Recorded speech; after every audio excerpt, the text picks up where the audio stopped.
Yeah. I lay on the scale, you gotta glow. You gotta glow. She had my attention. I'd like to welcome everyone to another episode of the Let's Get a Podcast. I'm your host Zeke, and in this episode, I have my friend Ken to talk about random topics such as music, sports, and much more. You can follow his Instagram at Power of Ken to get a better idea who he is. And I'd like to give a content warning for any strong language in this episode.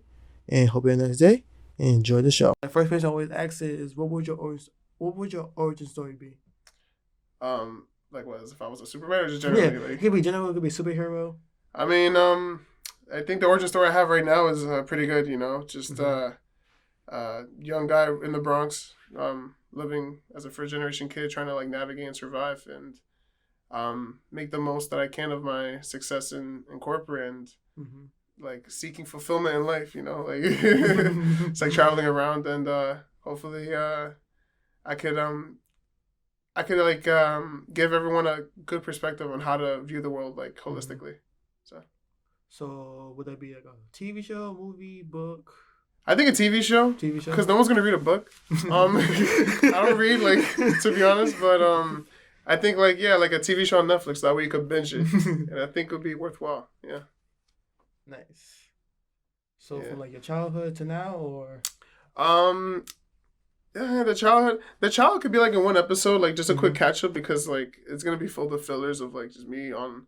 Like, can I curse on this? Like, yeah.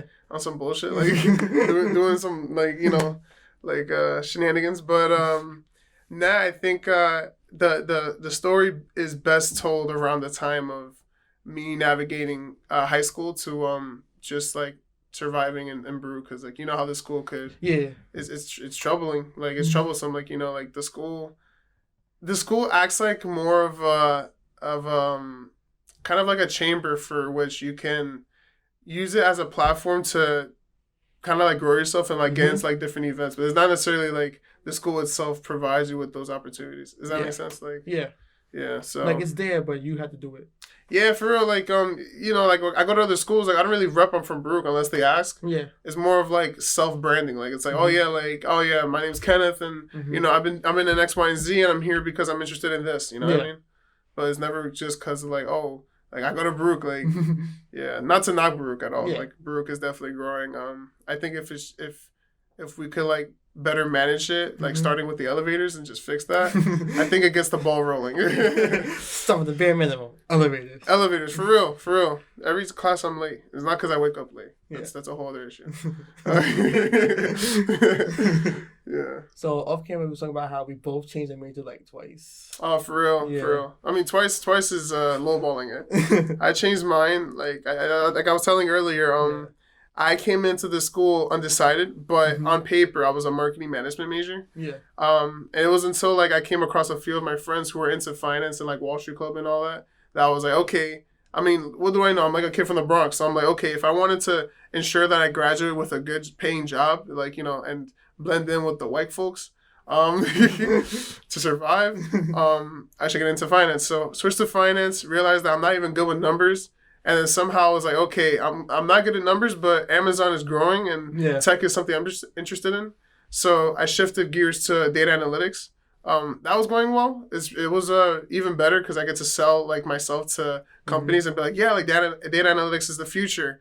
For the most part, though, at the time, I didn't even know what the whole data analytics was. Yeah. I just knew it had to do with data and like Amazon, and that sold it.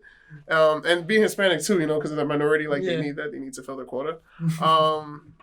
And then realizing that Baruch doesn't really invest in like CIS, like the classes typically are with people who either they're using technology that's like pretty old in a sense of like programs that are not even used now to like having covered like topics that are like it's good in principle, but it's not concurrent to what's happening now. Yeah. So shifted gears to marketing analytics because I spoke to one of my friends who was doing marketing, and a lot of the things of like, you know, learning about building your brand to like, how can you scale a product or a service, you know, to meet the demand of like many people around you was more interesting. Yeah. And, you know, you could definitely profit off of that.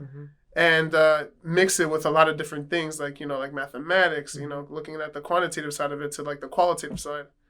So Now I'm back to square one. A long-winded twist, but yeah. Life has a way of what you call it, evening itself out, or like Yeah, for sure.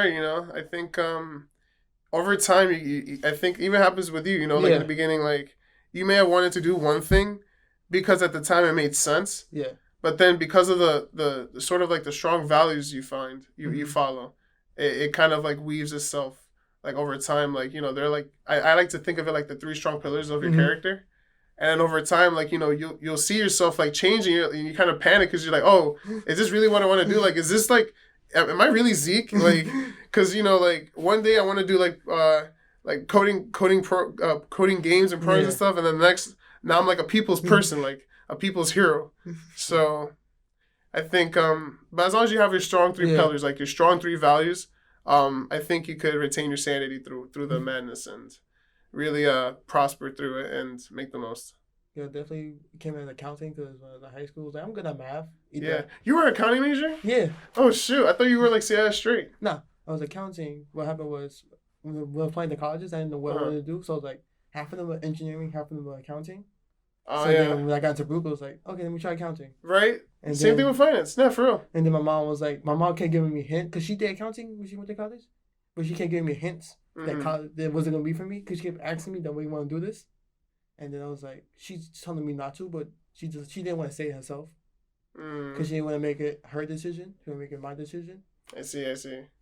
No, I mean, like, again, at the time it makes sense, you know what I mean? Yeah. But, I mean, even coming into Brook, like, everyone's either an accounting or a finance person. Yeah. And it's kind of, honestly, it's kind of whack. Like, everyone wears the same thing. Like, you could kind of tell, like, once you really, like, spend, like, a week at Baruch, you could tell who's a finance guy and who isn't. Yeah. Based on, like, okay, what kind of bag they're carrying, like, with the duffel and, like, it's pretty whack. But, Then I got 0 in economics, and not 0, C- in economics. And I was like, yeah, this ain't for me. No, facts. Like, bro, like, I barely went through Zeke. Looking back, I wish I was, like, an English major, to be honest. I was like, I should have went to Wiseman. Right? Yeah, because the way they sold it was like, oh, you're not going to make anything of yourself if you're not in Zicklin, which is not the case at all. It is completely not. Like, I think even then, like, ask someone, like, outside of Baruch, like, oh, what's Zicklin? They'll look at you like, is that, like, the next, like, Ebola? Or, like, is that what happens after Corona or some shit? You know what I mean? Like, it's boggling, It's like we're in this bubble. Yeah. Yeah, so. And then getting 0 in the midterm, and I was like, for CIS, I was like, you know what? Yeah, a couple panic attacks, anxiety attacks. Yeah, like, I need a new plan. Yeah. I was like, this isn't working out. Right. Talked to my professor, I was like, hey, I'm leaving your class. It's not you, it's me. Yeah, but it's your grade. So it's... Because he gave us another test to make it up, but it's only 50 points. So even if I get 100 on that, I still have a 50 in the midterm. So I'm just like, sheesh. It's a lose-lose situation. I'm just like, I'm not getting this anytime soon. Right. Yeah, no. I mean, like, the business classes here, I know, like, they're very, like, textbook oriented. They're not, like, timely, Like, there was this one class, though. You ever taken Malka? Yeah. Yeah, like, how, like, he has you, like, reading, like, the Wall Street paper every day and he talks about it? I didn't do none of that. Well, yeah. I barely read, too, but, like, the way he brought it up, like, there was, like, a couple of classes where I sat there, like, on the phone, whatever. And, like, he goes, like, oh, yeah, like, the Dow is down. Yeah. And then, like, China this, China that, Trump with the tax reform, blah, blah, blah. When I was taking it, it was after Greece had, what you call it? Oh, like the economy, like when Greece went bankrupt? Yeah, it was Zimbabwe who was having their problems when I was taking the class. Oh. But, like, he brings it up and he's like, oh, yeah, like, this is how it makes sense and stuff like that. Yeah, I mean... Granted, I also missed the first midterm because of the NABA conference. Oh, really? Yeah. Oh, you were in NABA at the time? Yeah. Sheesh. How do you like NABA? It was cool. It was like the conference was a good experience for me, like meet people and like to get more confidence into like the professional realm. Yeah. That's what it was good for. Like met good people, helped me out like resumes, things like that. But I just wanted to not just be in one club in college, so that's why I just branched out and did my own thing. No, I know you were like a jack of all trades. I remember you but you were the first person I ever saw in NABA. Because when I heard that you were in a NABA, I was like, oh shoot, this guy's probably being the next NABA president. I remember I calling you that every time I saw you, like NABA president, because like you would always be. Remember, like at most events and shit like that. I was like, wow. I was even in Alpha at the time, but like NABA people are mad cool. Like people like that. They're so driven. Like I think that's one of the perks of being at Baruch. Like you surround yourself with a ton of people who are like autonomous. Like Yeah. they just, they have like the professional hustle. I think everyone just has their own type of grind. Yeah.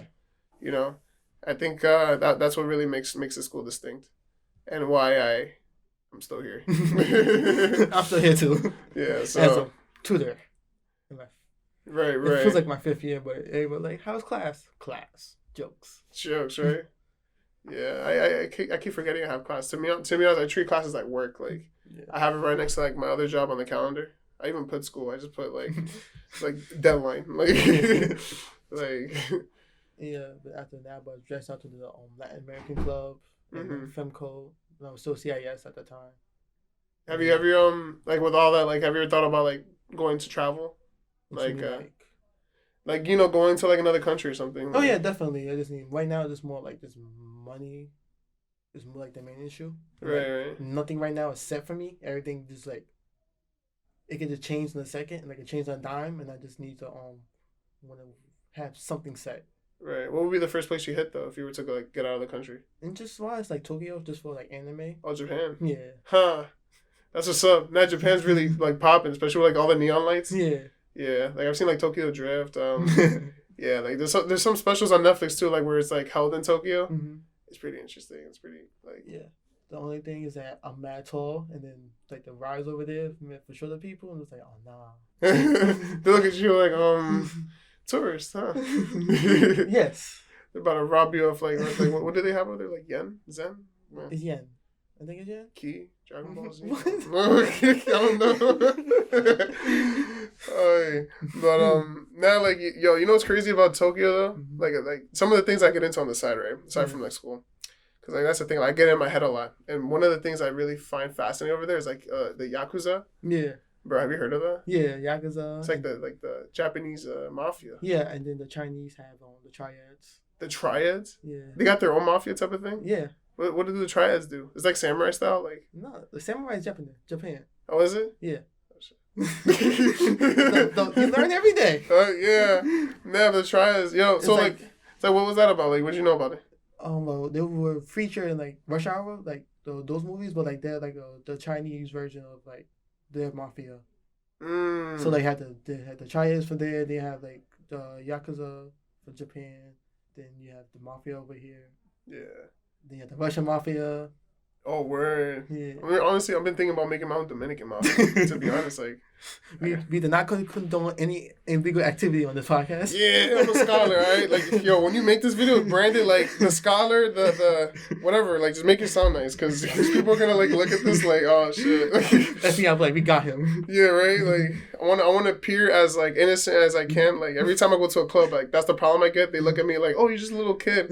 I'm like, yeah, but I don't move like a little kid. I like. I move in silence. That's what happens. I move in silence until I get the Henny bottle. Like, but now like stuff like that, like the Yakuza, it's gangster. Like for me, I like just anything gangster. Like I'm a big mafia guy. They have tattoos is really important in their culture. Bro, their tattoos. Have you seen like what you know? What's it called again? Like the one with like. They use a specific technique to do it. The needle thing, like. Bro, yeah. It's like the old fashioned. Like they've been doing that for years now, like centuries. Yeah. Bro, like honestly, like I was telling my girl, I was like, yo, if I was to get a tattoo, it has to be like one of those things, like something with the dragon. Yeah, I love Dragon Ball Z. And then you have to fill it out over time. Yeah, bro, but like it makes it so real. Like the art style is so beautiful. Yeah, but they go ham with it. You see, like the people, who the Yakuza are, like they got the whole back with like a whole samurai, just like like impaling something. Yeah, it's crazy. But Japan's cool, especially like the first time I ever heard Japan, like anything Japan was like, I heard this one song. It was like in my dubstep phase. It was Skrillex. Yeah. What song was it? It was like Kyoto. Bro, that was a hit. Like that was a hit. During the time of like it was like Black Ops 2 era. It definitely was Black Ops 2 era. You know why? Because there was this one song. I know you know this because you play Call of Duty a lot. Yeah. It was in this map. Maybe it was Black Ops 3 actually, where like you have like the bus. It was moving between places. You know what I'm talking about? That was 2. That was 2? Yes. The best map ever. And then you do the Easter egg. Yeah. I think it's like you gotta hit like the eggs or whatever the fuck. Yeah. And then this song came out with like Skrillex and ASAP. Bro. that time period was just insane. No, I think that was, what was that? No, 1 was... No, 1 was like the one with 5. like... That was like the Pentagon. Yeah. Right. And then 2... It's the one with the bus. And then 3 had his own zombies, but it wasn't really pensions and zombies at that time. You messed me up with the timeline. Nah. Because the war had zombies first, and then the 1, and then 2, then 3, then 4. Yes. Because 4 doesn't even have zombies. 4 has that thing like you jump off a plane. Oh yeah, the battle royale. Fire, straight fire. Like that's how honestly like if there was any big bonding experience at Baruch, really any bonding experience you have at Baruch with anyone deals with stuff outside of Baruch. Like if you want to really bond, like for that, I bonded a lot of people through Zeke, like Delwyn, Steven. Yeah. Steven not so much actually, but like Delwyn, Darwin, and a couple other folks who like we literally got together like at like 12 a.m. and just started going crazy on that shit. Like, I'll be inviting, like anyone, really. Yeah. I wish I played 2K, though, honestly. Like, I'm not really much of a sports guy. I wish I was good at 2K. What you mean? You play that shit, like, 24/7. I mean, I'm not good. Wow. I thought everyone who played it, like, 24/7 was, like... I only play it online. I don't play on, like, my career and stuff like that. Like, so you, like, mix and match your teams, but you don't have, like, a character? Like... Yeah. Oh, okay, I see. Yeah, I can see the formula of why everyone plays it though. Like it's either the team or like your own character, and people just stat the shit out of their character. They're playing put all the money to VC and everything. Right, bro. That's the biggest finesse I've ever seen in like video game. Like, 2K was like word. They were ahead of the microtransaction era, so even before Fortnite. Yeah, Fortnite was just like the target for them was just little kids. Yeah, like rich white little kids who like have nothing else to do but play Minecraft. Yeah, Minecraft is lit. That was cool. But yeah, like I mean, like for me, like you know, playing PS4, like stuff like that, like kind of helped me like build like strategy. Mm-hmm. That I like the way my brain works is like everything has to kind of like intertwine with like the next idea. So like whatever strategy I apply in like teamwork, whatever, I kind of apply that to like my coursework, and then like from that, I kind of sell it into like the interviews. Are like, oh yeah, like you know, I strategized and like you know, I organized my team. I even like did some leadership work and like a lot of the projects I did for school. And then really when I'm talking about that, I'm thinking about all the times I played Battle Royale. And I'm like telling Dylan, yo, my man, it's like enough with the antics. Like enough with you talking about these women. We need to get to work. Really, there's only like 20 people left. The circle's closing. Like that's it. Like we're close to winning, all right? Exactly. You see, prioritization, leadership, teamwork, all of that stuff. You know. For me, video games is more like just figuring out the rules of the video game and what I can do, and then adapting as I go. Because I've never read the rule books when they had them in there. Bro, like that's why the books are mad thin. They don't have them anymore. No, they don't, right? Yeah. I'm pretty sure it got to like, it went from like a 20-page instruction book to like a 2-page just a controller to like just like a piece of paper that says, oh, here's the website you could go to buy more microtransactions. Like. And I just figure out, okay, this is the controls? Cool. This is the rules of the world? Cool. Yeah. And then just figure out, and then be resilient. Yeah, just throw yourself in there. That's my approach with things nowadays. Just throw yourself in there and then you figure it out. I throw myself to the deep end. Yeah. I know how to swim. I want to have swim. But yeah. Yeah, so what else you want to pick my brain on? I'm kind of out of it. So talk about hip-hop. So I'm going to talk to marketing real quick, but like, do that real quick. So since you're new to marketing, do you see ads and you see like you try to figure out what they're trying to do to people? Like advertisements? Yeah. I mean, like advertisement from my understanding is like it's pretty straightforward. You're trying to sell something to a person, whether it be like buying, or just getting onto like a website. You know, for me, what I've been noticing a lot was the pursuance of convenience. You know, I think that's the next step when it comes to a lot of like just marketing in general, even with advertisements. So convenience plays out in the way of like at the bare bones is like seeing an ad on the subway. Like you don't have to walk, like you know, like you have like the posters and shit like on Times Square, you're like walking by, you see it but you don't really pay much mind to it. But like in a subway, the advertisement's there and you're stuck in that car. And like if you're not on your phone, which most people are on the phone, you're looking at the ads. Or you're looking out. But most likely you're going to be looking at the ads and like kind of like picking your brain. Like the most intelligent advertising I've seen recently was the Casper ads. You've seen them. Yeah. Like the matches. And you had on the subway and they have you solving the problems. Exactly. Yeah. Exactly. And I think that honestly is like the future advertising. getting people like interacting with the advertising, really thinking about it and be like, oh shit, that was really clever. Or like, you know, like filling out the blanks or like seeing like the patterns of like little characters. You're like, oh, death, bed, sun, relax. Oh, to die, relax, some shit. Yeah. But like, you know what I mean? Like just like it gets you thinking. And I think I think it's clever, and I think people should really follow along with that and like have people really interact. Cause like for me too, like this is gonna be mad funny. I don't do this. Don't condone this. But like, you ever seen like you're watching anime and there's like an ad that pops up of like hentai for them to like go on the website and it's like kind of like an interactive mini game with the girl. Like you have to like fill out the puzzle to see her nude. Yeah, I think that was ahead of its time, but that was like years ago. But I think Casper kind of like adopted that same type of principle and started doing that. But like, yeah, I think that's where it's leading to. And then overall marketing.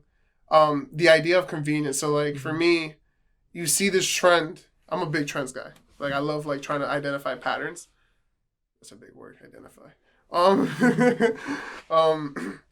Essentially you see how a lot of these businesses like Uber, right? They pretty much eliminated the idea of you having to go outside and hail a cab, then to progress to you calling to get a cab, to now literally without even interacting with anyone, ordering off your phone. Right? Same thing with even ordering delivery. You don't have to like have like a drawer full of brochures. I mean, I live in a Hispanic Bronx household.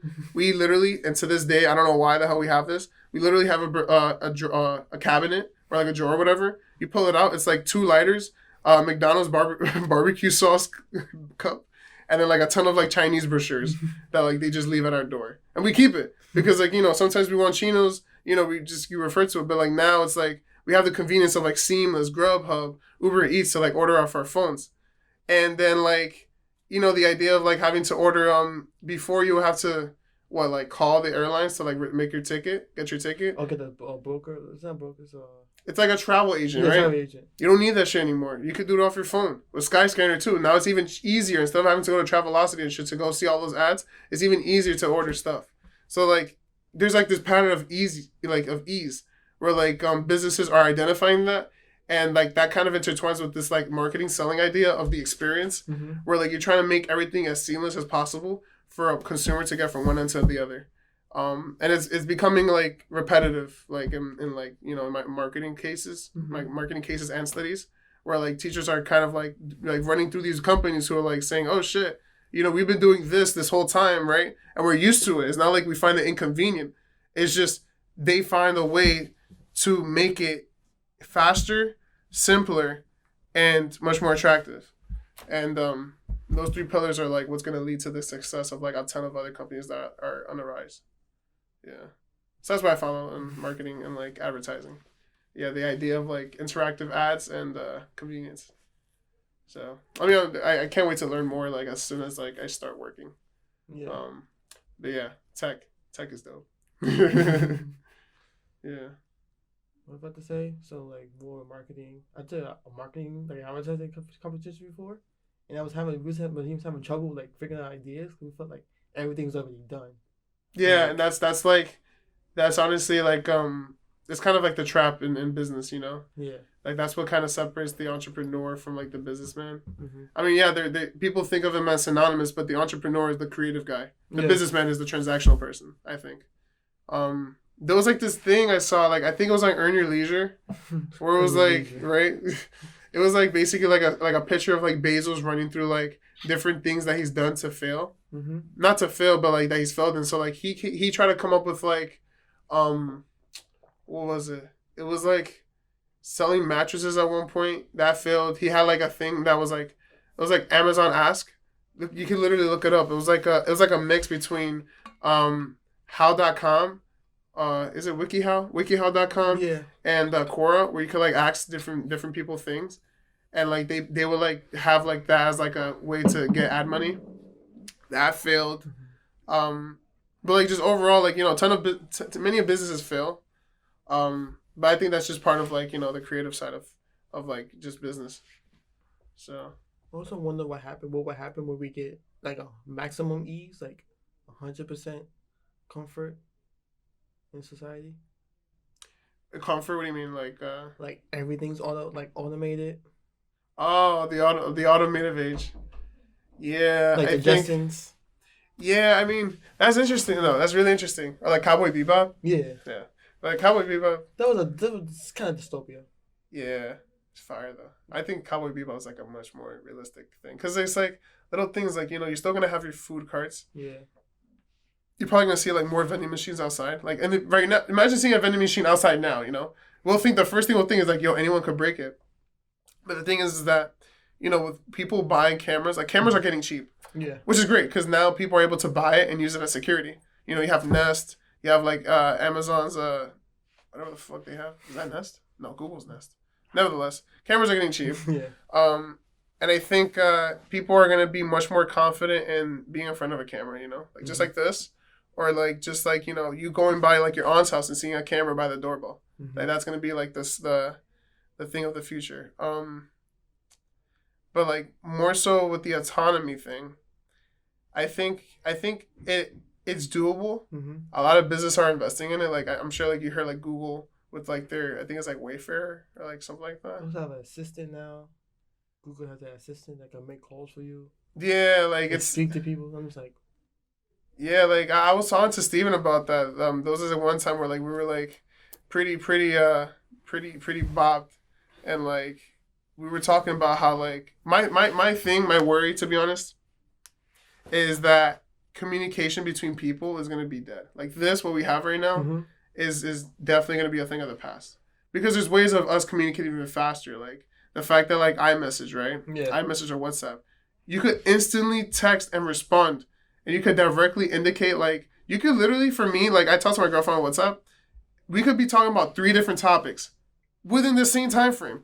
And it's easy because we could just be like, oh, what do you think of like tomato sauce to what do you think about the economy to what's happening in politics? And easily, for me, I find it easy to talk to because I could just hit reply to this, reply to that, reply to this. And we could still follow along what we're trying to say, So I think like autonomous in terms of that too, like having Siri like respond to, oh, thank God she didn't turn on. Having that turn on and to like, reply to like Delwyn or like, I think the idea of like the ease of communicating and the speed of it is going to revolutionize through the way we develop these applications. And that goes synonymous to the way we're approaching like cars with Tesla. Yeah. Like I could talk all day about Tesla. Like I love Tesla. And yeah, like the things that they're doing to like make sure that autonomous driving is safe, and like the fact that like eventually we could even jump in a cab. Like I mean, there was this one conference, maybe you saw it. It was on my YouTube recommended, probably yours too.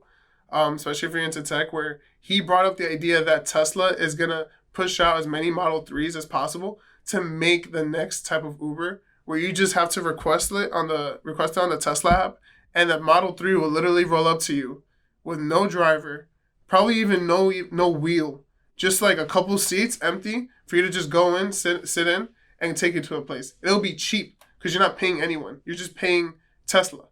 The most they're gonna do is just make sure that the car's clean, that it's like refilled with gas, electricity, battery, whatever, and just go from there. So the autonomy age though, if we were to like ballpark it though with all that, it's probably gonna be like in the 2060s, 2070. Like yeah, because that's another thing that's most fascinating. Like looking at like you gotta be looking at different parts when it comes to tech. You gotta look at the way that people are responding to it through politics, regulation, and market demand. Yeah. Yeah. So just looking at all those 3 is gonna definitely be good indicators of like where we're going and how fast we're gonna approach to it with autonomy. Yeah, I want to be a futurist. And then we have to worry about the jobs or what people gonna do. I guess it could be more like what would people do? Because if nobody's working, then everybody is just chilling, and then. Well, I mean, like, what do you think of jobs though? Let me pick your brain. Actually, let me ask you a question. I've read this in. If you're a fan of Freakonomics, you know where I'm going with this.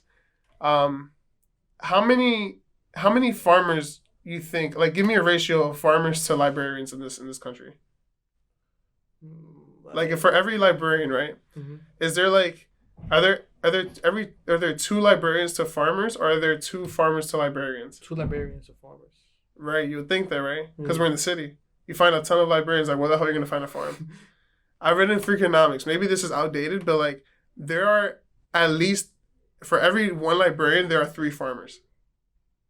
Right? And part of that is because the fact that, like, we have a large, dense population in the cities, like the 5 major cities, but then the rest of America, it's still to this day farmland. Yeah. Like, that's why we still have, like, a bunch of, like, produce in our supermarkets that are packed out. And, like, with the rise of population going up, you know, like, you would think that, oh, we're going to run out of food. Hell no, bro. Like, yeah, we have more than enough food. It's just that most of it goes to waste. Hell yeah. And then scale that to, like, you know, other countries. Like, this country is only, like, and it boggles my mind every time I think about it. We only have, like, 340 million people in this country. Worldwide, we have 7 billion. Almost 8. Yeah, and then like the fact that it was like another uber fact that, like, for every person, if you were to divide up the land with the exclusion of Antarctica, you could designate a person like 2 to 3 acres. Yeah, if you're to Steve divide Harvey it up. said that. Oh, did he? Yeah, he was talking about his, it was more like motivational. Talking about how, like, he like put like a vision board. He went this stuff and stuff, and then he, like, everybody get their own piece of land. And then he was like, people don't want their piece of land, so he would ask God for their pieces of land, so that he got more land. Right. Like, he was pretty much aligning to, like, what my thought was. And I think to your question of the jobs, like the worry about jobs, I think there's still gonna be jobs. I mean, dude, like, it's a lot. Like, even though farming itself has gotten technologically advanced, like, you could pretty much identify, like, the temperature of your crops and stuff, and, you know, there are things like, you know, making the crops, you know, growing it, harvesting it, transporting it, cleaning it, you know, and then, like, packaging it, and then, like, you know, then, like, you either can it, right, as, like, you know, canned goods, or then you have to prepare it into a dish. So there's, like, a ton of steps before it even gets to the consumer, and I think it's going to take a long time before we can even, like, eliminate even half of that. Because at the end of the day, you're still going to need people to, even then, like, with tech, right, you're still going to need programmers to do that, unless, like, we finesse the AI system, which would be fucking crazy. That'd be like, we went too far. Let's step up. Let's take a step back. Yeah, honestly. But, yeah, dude, like, I mean, Skynet, like, hey, we don't need y'all no more, huh? Facts, bro. I mean, like, even for us, like, I mean, that's something that we should worry, but I don't think that in our lifetime, even in our generation, that's, like, that shouldn't be as a big concern. I think our big concern should be pushing our technologies to the point where everyone has access to equal opportunities. So eliminate poverty. Well, kind of. Well, poverty, I think... That's hard to eliminate. Poverty is a given, I think, in our market. Like, if you're going to have the ultra-rich, you're going to have the shitty capitalism part. has to have that. So I think it kind of balances the scale in a way. Not to say, like, we need poverty or, like, we need it at the rate that we have it now, but I think tech. Yeah, facts. Like, you know what's been catching my eye recently? Blockchain. Yeah. Right. Like, blockchain, from what I understand, is like it's like an online ledger. Yeah. Where, like, everyone's able to see at the same time what the hell's going on, like, records of, like, different transactions. You know, where the money's going. And, like, for me, I think of, like, the future of the distribution of wealth, so that way we could kind of eliminate a lot of, like, the poverty that we have in this country, is done by, like, making sure that this is where I get into passionate about politics, stuff like that. It's accomplished by making sure that we apply this blockchain system, which is, like, a basically clear way of looking at the way the government's running. The government's, like, allocating our taxes and making sure that, like, if I'm voting for you, right? Because you know how politicians, right? Like, they're like, oh, yeah, I'm going to eliminate the debt, universal health care, universal basic income, all that shit, right? How can we make sure they're going to do that if we're not clear on how the money's managed? You know, even to this day, like, I don't even know how the hell my taxes are going. Like, bro, like, my parents pay a shit ton of taxes, and we live in the Bronx, and our roads are still fucked up. You know what I mean? So, yeah, I think, like, the advancement of technology, like, even though it sounds scary and, like, you know, worried about the jobs and shit, the steps towards, you know, like, ultimate autonomy would help us, like, eliminate that poverty. And even along the way, like, bro, like, they're teaching, like, do you have a younger sibling? Yeah. How old? He's in Baruch right now, 18. Oh shit! Really? Yeah. He's in Baruch. Yeah. Oh shoot! Nice. Is he in Zeke? Yeah. What's his name? Lorenzo. Lorenzo? Yeah. Huh. Well, I'm sure like he's taking like coding classes even now, right? They just fixed it where you had to kind of learn Python. What's his major? Something English, something writing. Oh, scrap that. Like they're teaching kids like in elementary like basic coding. Yeah, like C++, like the bare bones. Like they're teaching my younger brother who's getting into high school. He's in the 8th grade. They're teaching him Python, like basic like commands. There's a lady in the Bronx. She has like a nonprofit that teaches kids in middle school, high school, like coding, and they have the high school kids. Oh, it's like a free boot camp. Yeah, and then the high school kids they teach like the middle school kids, and then they help the high school kids get jobs afterwards. Oh, nice. No, seriously, you see that stuff like that. It's like steps towards future proofing. Yeah. Yeah, like future proofing in the sense of like, people are worried about AI taking away our jobs. It is happening, Yeah. Like that's why like there's Andrew Yang. Certain jobs, I mean, it's hard for people to like. He said it's hard for people to switch. Right, because of that learning curve. Mm-hmm. But I mean, like, it's bound to happen. It took us out.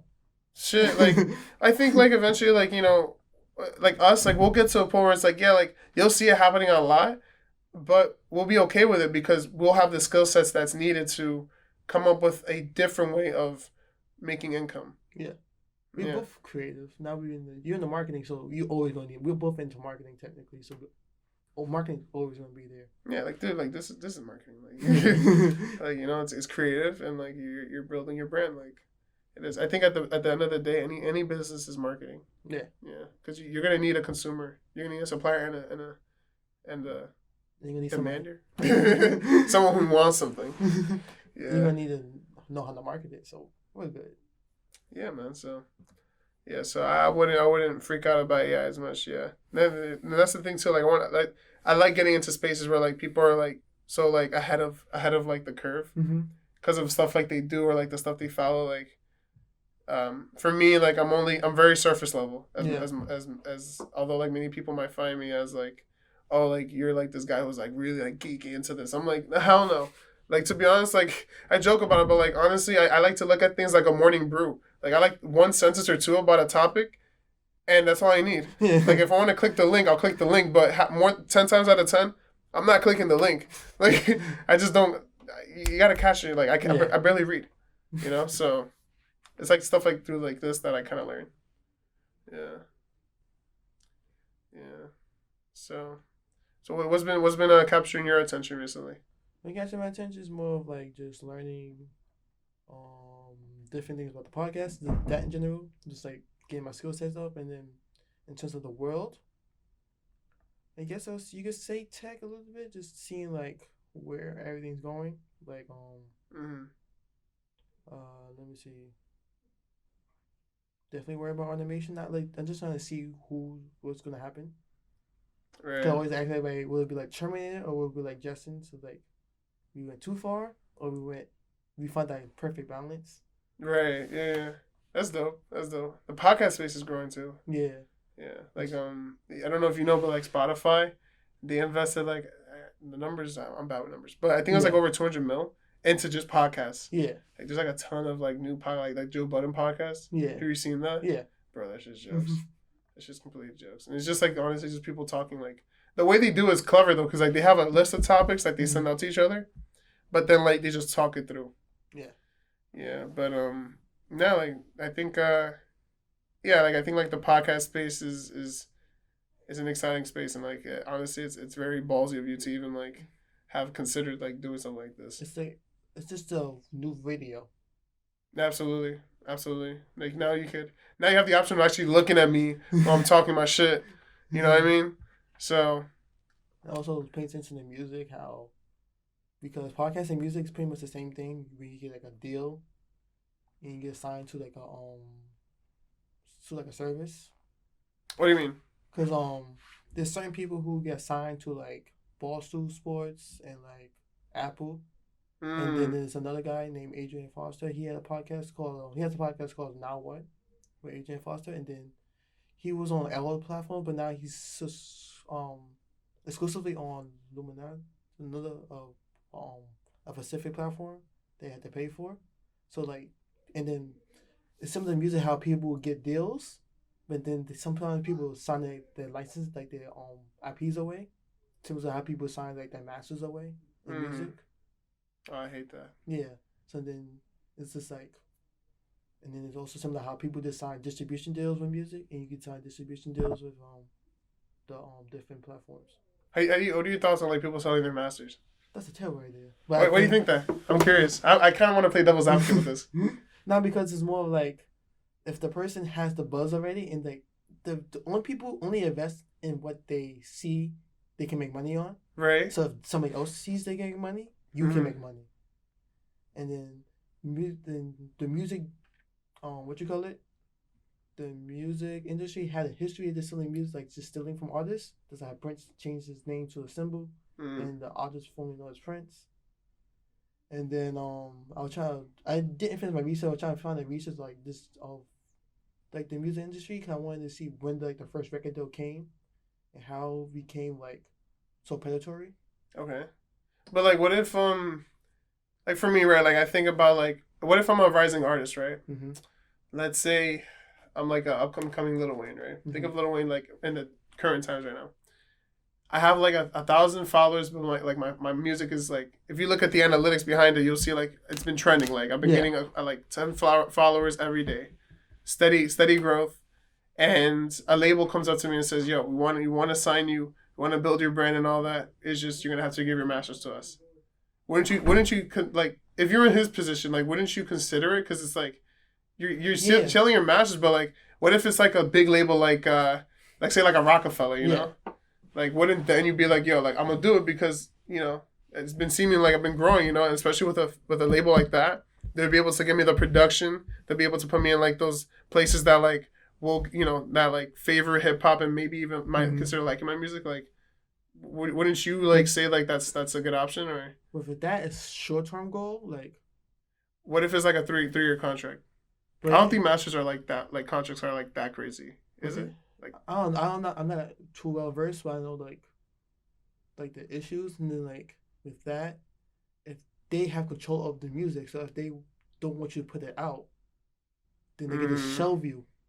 But isn't it good for them though? Like, isn't it good for you because like they kind of know the formula with it? But you know what I mean? But if you have a disagreement on how you want something to go, you have to go with them anyways. Yeah, that's like the issue with Lil Uzi. Yeah, and then with Lupe Fiasco. Oh right, yeah, dude, that man has so much potential. Yeah, dude, that man was sick. Sheesh. It's just that labels, they have their own agenda and their own thing they're doing. So then when you want to do something with your own thing, but they own your music, then you can't.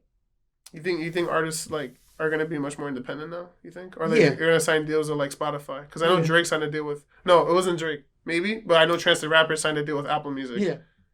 It's like you think like that's like the trajectory of like where artists are going. So I was watching a Breakfast Club interview with Steve Stout. Steve Stout. He's talking about how like the labels they're starting to die. But they're not gonna die completely. They're just gonna just change their strategy. Change the strategy. I see. Yeah, because they have a ton of like. Yeah. Because you know what it is, like to my understanding, like it's like they're the ones with the agreements with like iHeartRadio. Yeah. And, like iHeartRadio is like with Live Nation, like the venues. You know what I mean? Yeah. So I think that's where like the cash flow is at, because like a ton of artists now like. I don't know did you watch the Super Bowl halftime show? Yeah. Bro, you saw it, right? That's fire. Yo, Shakira. Yo. But because of that, literally the projection for them to go on tour, like every concert they do from here on to the next year, J-Lo and Shakira on average are gonna be making about $1.5 million per stop throughout their tours. And their tours is like probably like what, 18 shows? And then it could be worldwide also, because at the Latin markets. Right. Markets. Oh, they're going to kill it. They're going to milk it. You know what I mean? So, the point I'm trying to go with this is like, like, from like, to my understanding, like, people are really not going to sign with labels. Or at the very end, the labels are either going to be in a different form. Like, I wouldn't be surprised if like a new artist comes around and says, I signed to YouTube Music. And they just release content exclusively to YouTube Music or Amazon Prime Music. Yeah. So that's why people just doing distribution deals, just like help me get the music out there. Yeah, I'm controlling the music. And you open up the app, and it's like what do you have? Spotify or Apple Music? Spotify. Yeah, exactly. Like when you're on Spotify, it pops out like, oh, this new artist just came out with their album. Like you want to stream it, and you're like, oh shit, like this is dope. I didn't know about this. Boom, streams right there. Yeah, that's interesting, man. That's really interesting. Yeah, I think also like because I wanted to get into music at one point, like especially like the music management side, with respect to like live performances, and like the way that they're shifting live performances is pretty dope. Like I went to like the Tyler Creator concert for Igor. It was very minimal in terms of like what he did, but it was like he made it so captivating, like from like the erratic dances and stuff like that. Yeah, like before, like what was the last concert you've been to? If you've been to one. Last concert, it was like the Knicks it was Nas and Swiss Beats were performing. You saw Nas live? Yeah. Oh, that must have been dope. Yeah. But like the way he performs that bit was like, cause Nas is just bar for bar. Yeah. But he doesn't like move around too much. You know what I mean? So, like that, like I think like artists are gonna be shifting to more of like an active type of show as opposed to like, you know, just like standing there and just like rap. Yeah. Especially if you watch Bad Bunny. Like, I don't know if you're, like, follow Bad Bunny like that. Oh, his shows is crazy. He has dancers. He has, like, fire. He has, like, visuals in the back. It's stupid fire. Yeah, I've just been trying to pay attention, like, what's, like, the next big thing, like. In music? Or just general, it's like, what's the next thing on capture people? Oh, absolutely, yeah. Because then how you have TikTok right now. And trying to bring Vine back, also. TikTok? Oh, they're trying to bring back Vine? Yeah, hell no, they can't do that. Well, an app came back, an app with the same the same features, just popped out. I forgot the name of it, but yeah. Dude, how are they gonna Vine coming back now? It's kind of stupid because TikTok kind of captures like the same type of audience, don't you think? I mean, TikTok is like targeted to like younger audience. Like Vine is like, if you're gonna be on Vine, that's tough. That's tough. I can't see people getting back on Vine because TikTok is almost the same thing. Yeah, if not even better. Because it's like you mix the different like videos and stuff. Mm-hmm. I mean, TikTok. Damn. I gotta run a case on Vine. That's crazy. I don't know. I wouldn't see Vine being successful now. Only thing having Vine because they didn't listen to the new the top creators, and then the top creators just left, and it was like we do our own thing. Weren't they gonna be bought out by Facebook at one point or something like that? They were bought out by Twitter. Twitter bought them. Twitter bought out Vine? Yeah. Oh wow. Oh, yeah, and all that. Sheesh. I mean, dang, that's interesting. Mm-hmm. Oh, so like if you were to make a Vine video, you would tweet it. Like it'd be seamless. Like how like you post something on Instagram, it goes into Facebook. But then Vine pretty much died, and then turned to their video or something like that. Twitter something with videos. That's weird. I use Twitter a lot more now. I think it's like the older I get. Like the older you get, you're eventually gonna get on Twitter. Like this is gonna be like a big Twitter thing, to be honest. Watch, because like Twitter's so, I find it super like their search feature, it's just like looking up shit. It's super powerful. If you type in like 2 different things, it goes through everything. It's like Google where it like highlights like specific words and you find it. Like maybe Facebook does that. I might be clueless on this, but like for Twitter, it literally pops out to me. I'm like, oh shit, this is pretty dope. And like the hashtags. Like I didn't realize like if you make a hashtag, because before like growing up, I'd be like hashtag this, I'm like, what kind of stupid shit? Yeah. But like now it's like, well, like this is the real deal. Like this hashtag thing has so much power. Yeah, it's pretty much just search. Yeah. And then people they also build your brand and everything like that. Yeah, I'm gonna start making hashtag like Power of Ken or something. Like, watch. I'm trying to like do this DJ thing, like build playlists and like host like parties and stuff. I just haven't had the time. Yeah, but that's like something like I've been trying to like consider like in the back of my mind, like on the side. Yeah, just do for fun. Just like, hey, like this, like you want to act this like balls deep. Like I was telling you, like you had like the box and everything. You had like 3 cameras. Where's the other phone? You're right there, like bro. Show like no, but honestly, that's like a tip. Like honestly, like people should emulate that. Like if you want to do something, just go hard or go home. Yeah, my mom was like, you gotta have something new come up, and I'll be waiting. As long as you can use the recorder. From the accountant to the podcaster. Cause like, but major like, well, I wanted to be a teacher, firefighter when I was like elementary school. Oh, teacher or firefighter? Both. Oh, both? Yeah. Oh, you're a man of many things. Then I was like, people die in fires. Then I was like, my people friends die in schools now too. Tragedies. But like then I was like, I looked at my friends like they're annoying. Children are annoying. Like children are hard to deal with. Cause like, yeah, you can't be too hard on them. You Right. also gotta have that. Gotta play that line to get the respect. Yeah, absolutely. Especially, it depends on, like, what grade, too. Like, and then teaching is hard because people learn. Everybody in the class learn differently, but you don't have the tools to cater all the time to cater to each person. I mean, you gotta kind of go with the flow. Don't you think? Like, it's not like it's impossible. It's just Yeah. So certain people is like you're gonna catch. The goal for me, I think, with teaching is that you gotta have to just catch like the majority. Like, if you got the majority, then cool. For the minority that don't get it, I mean, that's when you offer like office hours or like after class, like like extra teaching. But I mean, you're always gonna have loose ends when it comes to that type of thing. Then I want to be like a wrestler, a race car driver. Want to be like a chef. I'm gonna go to. Wait, you said race car driver? Yeah. The hell? How are you gonna do that? I don't know. I just had that idea. It was like that was like middle school. It's like a white person thing. I'm just saying, like, bro, like I went to this when I was in Cali this past summer. I went to this like NASCAR thing. Yeah. It was like it's not the Grand Prix, so I was gonna say some other shit. But it was like some like tour, like whatever. Yeah. Bro, it was just a bunch of white people. Like I did not see like one person of color. Yeah, even then, like it's like you got hype. Like I get the idea, like you're racing cars and shit, but it's like I'm just saying there, like okay. And also I was supposed to go to art high school, but then they the day before audition, I didn't go. You were gonna do art? Yeah. Holy shit. That's what like the marketing. What kind of art? Like just actual like painting? Like you were trying to be like what the next Picasso? No, just more like abstract and stuff like that. And abstract. Yeah. What is abstract? That's more like it's like an umbrella term for like anything that's not like realistic or like. Is it like an artwork that like you have like different meanings in one? Yeah. Like you're trying to... But then I didn't go to the audition the day before, and I was like, bet. You think like half the artists that do some shit like that are like on acid? You think so? Probably. Be realistic, brother.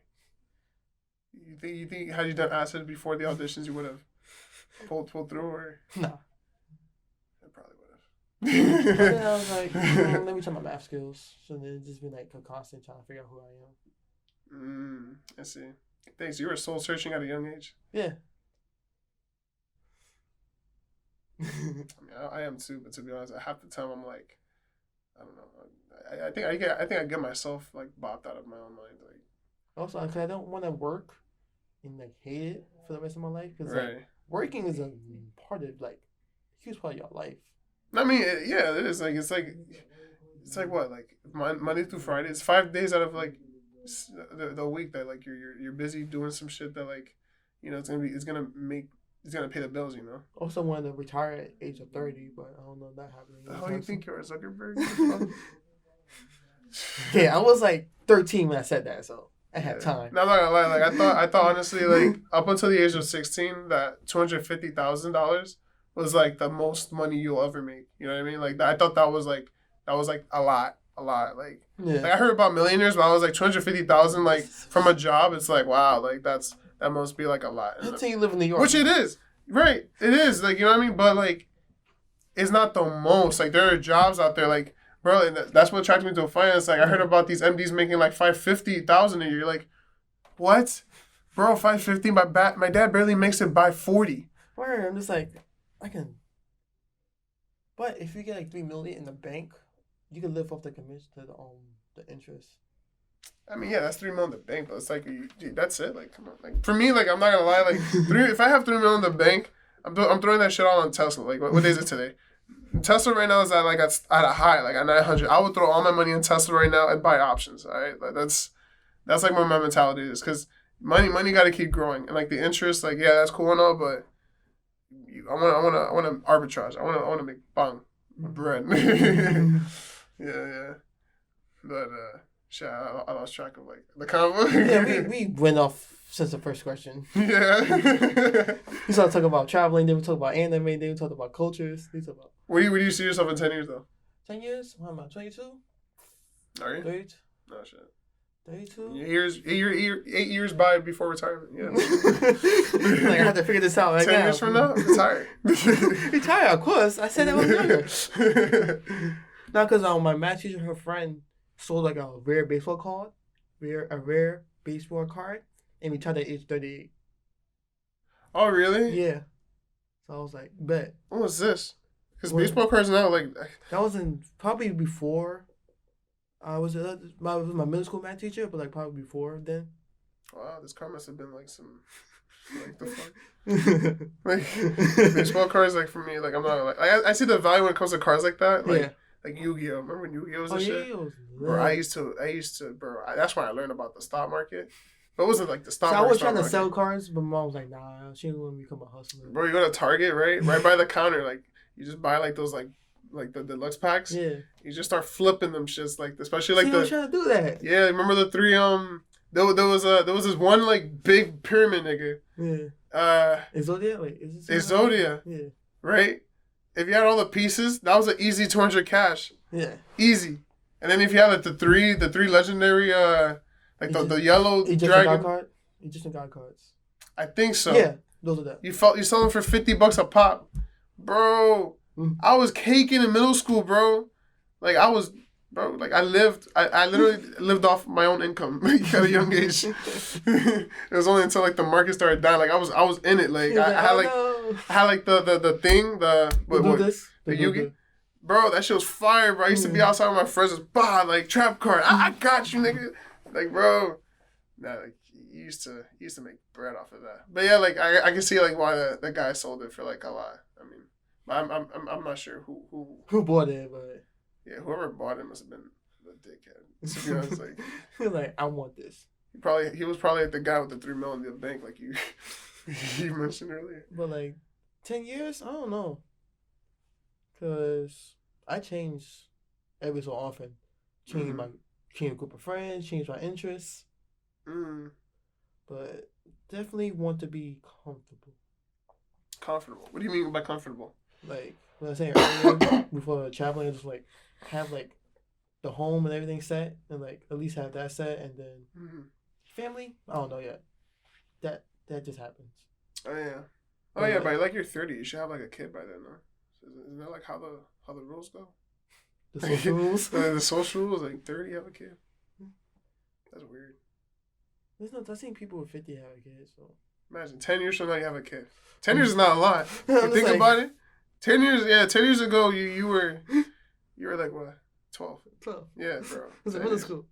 Damn, 10 years from now you're gonna have a little Zeke. I'm like, oh no, But I always say if I had kids, I had to train them to be like the best of everything. Like. Yeah, how you talking? You make it sound like he's trying to be like a Pokemon trainer. Talking about training him, like. It's more like just have like the best, like have the most confidence, and like the best problem solving, like just like so I don't have to worry. Like I gave them all the tools they need, and it's up to them. Up to them to figure out how they're gonna use them. That's dope. You know I have a problem with that. That like you, everyone's saying the same shit. And that scares me because it leads into the whole argument of like the future thing. Because if everyone's competing, that means everyone's gonna be like a master in programming. If everyone's a master in programming, that means AI is gonna like just take off. AI takes off, my kids are gonna be left out with a job. I probably might have to retire early just because literally there'll be no jobs. I mean, they can do whatever they want. I just want them to know like just conflict management, problem solving, and just have the most confidence. Just like be able to survive in this world because the world is. Like forever changing. No, yeah. Absolutely. It's also not fair, and it's also just you gotta just be able to think on your feet and do whatever situation comes to you. No, I feel you. I think that's a good base to have your kids kind of grow off of. I'll see. Shit. I don't even know how I'll raise my kids, to be honest. I don't even know if I'm gonna be in this country, to be honest, either. Like I think about it, the way this shit's turning out. I'd probably move to like Europe or something. For like short term, I want to have like a place in New York and a place in Brooklyn. Oh, you want to stay in New York? Probably, yeah. Just like, or at least like I'll stay there like 75% of the time. Then have like a place in California. Oh, money! Because like with the podcast, like my main problem right now is space. Right. Find a place to do it, so like, I have a place in Brooklyn, a place in Manhattan. If people want to do it there, then that's good. Then California has like. To Hollywood and everything right there. So right. You got people like celebrities and shit. Yeah, and if I need a place to stay, I have a place to stay over there. And have a multiple use. But we're in Cali, like LA, you mean? Probably or like. I feel you. Yeah, LA's somewhere dope. in the middle. California is like either go up, Sacramento, all of them, and then go down, and then like just have that's like the plan, like the middle, like the mid plan. What's a random state to you? A random state. Random state and city. Like the most random state and city you could think of. Montana. Okay, that's random to me actually. Yeah. It's like I was honestly expecting somewhere in the Midwest, like Kansas or damn. I'm trying to pull Iowa. I know. Yeah. Just like way too many states. City wise, It's like 50 of them. it's too many. I mean, we kept taking. I said, well, not we. The Americans kept. Well, I guess we're American. Bro, like imagine you being on PS4 and someone from Kentucky's talking to you. Like you're playing 2K and a guy is like, yeah, yeah, and you're like, oh, what's good? You'd be like, yeah, I'm here in Louisville. What? Fuck. You have a PS4 out there? Yeah, yes, sir, we do. You have internet? Facts, like, bro, I'd be thinking like how people, cause like there was this game I used to play, DC Universe. You ever heard of it? Stupid, best underrated game of all time. Best. I wish I could play it to this day, but I don't got the time. Yeah. And people will just be online, like on the server from bad different places. Like I have a best friend right now who's living in Idaho. I say best friend because like literally we went through it all. Like we went through like fights with each other online and shit. But like he's a real guy. Like I eventually like we shared Facebooks and stuff. Like he has a whole family. Like he has a kid right now, 2 kids, and like he's working like in like some he's like an electrician or some shit. Beautiful family and all that. Yeah. And like, yeah. The whole life together. Honestly, yeah. He even liked like some of the stuff I post. I graduated from high school. He keeps up with me. Honestly, yeah. I should probably add him on LinkedIn.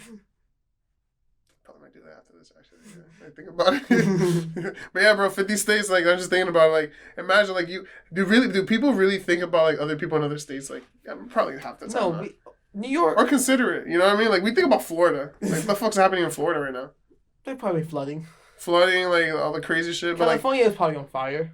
Yeah, you know what I mean. Like, I'm just saying, like Texas is but I also need to get property in Texas because that's growing. Texas, yeah, Texas is an interesting place. Like a lot of like businesses over there, are starting to like have like their corporations there. Yeah, and now like even like now like some of our guys like from Zeke are moving there because of like consulting and stuff. Yeah, so. Yeah, dude. But yeah, I gotta start heading off for class. So I'd like to thank you for coming to the podcast. And nah, it's great to be here, man. Like, last question is, what would you name your origin story? I'll go on my IG handle because I'm quirky like that. Power of Ken, yeah. For the Power of Ken, have that on Netflix. It's gonna be a special, right? You're gonna have the same people you've seen in like a ton of hits. Like you're gonna have Luke Cage there, you know, acting like as Zeke, playing Zeke in it, like it's gonna be dope. It's gonna be dope. Anything you want to promote, anything like that, or? No, I guess you can follow my IG handle, like Power of Ken. Follow me on that. I typically post like a ton of like my professional / like funny things. Like if you don't catch me like in my suit, like networking or like doing like technological stuff, then you're gonna catch me like making fun of like my friends.